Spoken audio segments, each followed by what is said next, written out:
A heated verbal clash has erupted in the Philippines between a former lawmaker and a palace official over allegations of systemic corruption in Marcos administration. MJ Mondehar tells us more.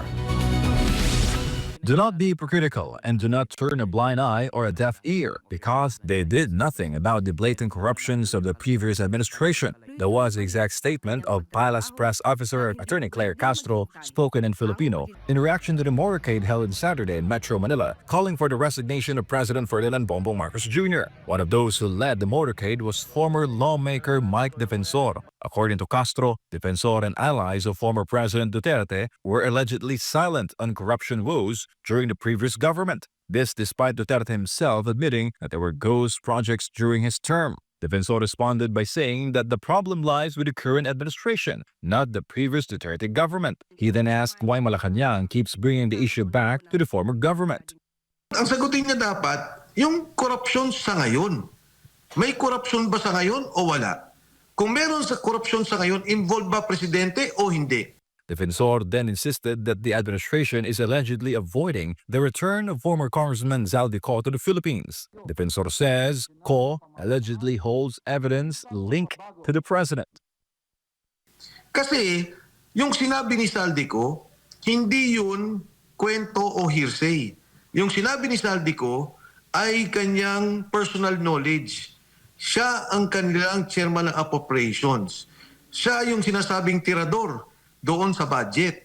Bilang chairman ng appropriations, ginagawa niya yung mga kinikwento ko ngayon tungkol sa budget na nangyari sa 3 taon. Aside from Zaldico, Defensor also detailed other personalities whom he allegedly links to President Marcos Jr. in the corruption issue. Ngayon, ang sabi ni Zaldico, hindi. Meron kang 100 bilyon, pinapasok mo ka sa akin, nag-deliver ako ng 25 billion. Nagdi-deliver ako sa iyo ng 2 billion a month. Ang sabi ni Sergeant Gutesa, ako yung nagdadala ng pera. Ako yung nagdadala ng pera kay Speaker Martin Romualdez. Sabi ni Yusek Bernardo, nag-deliver ako ng pera kay Traigib, Ulaybar, na Yusek ng Education, at kay Adrian Bersamin. Si Adrian Bersamin ay tao ni Executive Secretary Lucas Bersamin. Si Traigib Ulaybar ay tao naman ni Secretary Amina Pakandaman. Personal knowledge ang sinasabi na to. So, ang tanong dito kay Yusek Claire Castro, di ba dapat sagutin nyo to? Bakit involved ang mga taong to? Ito ba pinaikutan ng presidente ninyo at nangyari to at wala siya nakuha pera? Because of this, Defensor challenged Castro to directly answer the issues being raised against the president. Castro, for her part, responded on whether the palace would investigate the personalities mentioned by the former lawmaker. Di ba dapat ipatawag lahat ng mga taong to at tingnan?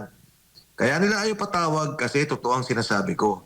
At Yusek Claire Castro, totoo ang ginagawa namin na pagsalita at para gawing accountable, no? Gawing para ang presidente ay managot dito sa nangyayaring korupsyon sa ating bansa. Katulad ng ating sinabi, moving forward po tayo para sa ekonomiya. Ang lahat ng pag-iimbestiga po ay nasa kamay na po yan ng Ombudsman, DOJ at ng ICI. Reporting for Newsland World, this has been MJ Mondehar, SMNI News.